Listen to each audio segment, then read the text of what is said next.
Let it be a Nick and Jane, and let it be a Mr. Smith, a banker of Nick and Jane. They both keep their money in his bank. That's why we use the title Mr. Smith with respect. Nick really wants to buy, well, let's say Jane's bicycle, but he has no money.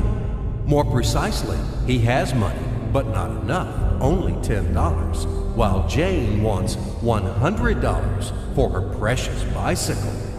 That's a problem. What should Nick do? Well, this bicycle is so desirable. He gives Jane his $10 as a deposit and asks plaintively not to sell the bike to anyone. He says that he will bring the rest of the money soon.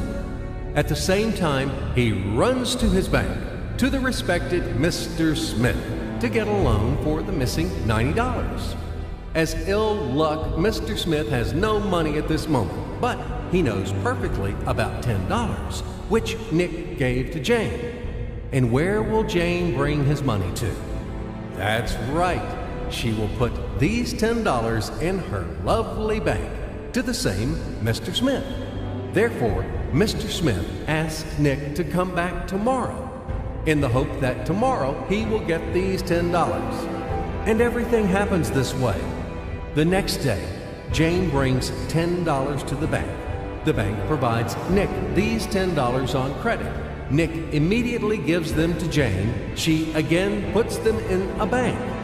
The bank again provides Nick these $10 on credit, etc. As long as Nick the fool will gather enough money for the bicycle. Don't you get confused yet? Be patient, I told you. These demons have been trying to confuse you during 1,000 years. These damn economists and financiers. But anyway, we will figure everything out. So what do we have in the end? Nick finally got the bike from Jane. Wow! But at the same time, Nick owes $90 to the bank, Mr. Smith, and the bank, in its turn, owes $100 to Jane. In other words, those $10, which existed initially, have magically turned into $200, $190 of debts plus real $10.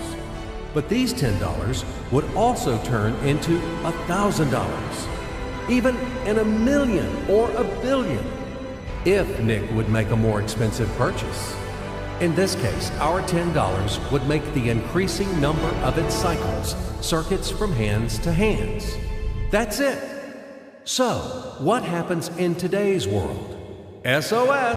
It appears that banks also make money out of thin air and multiply them. Not only Fed can produce money, but banks either.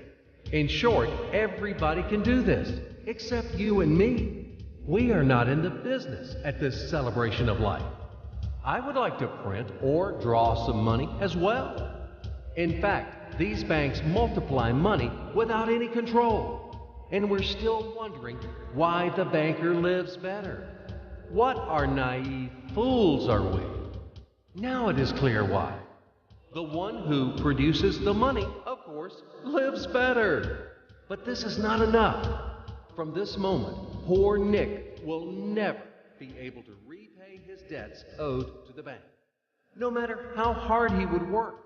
Silly Nick doesn't know it yet, that he's in slavery to the bank, in credit bondage forever, because those $90 which he owes to Mr. Smith do not exist in nature at all. Sly Mr. Smith made his money out of nothing. He created them out of thin air, just one click. And $10 turned into $200. Yes, but you can object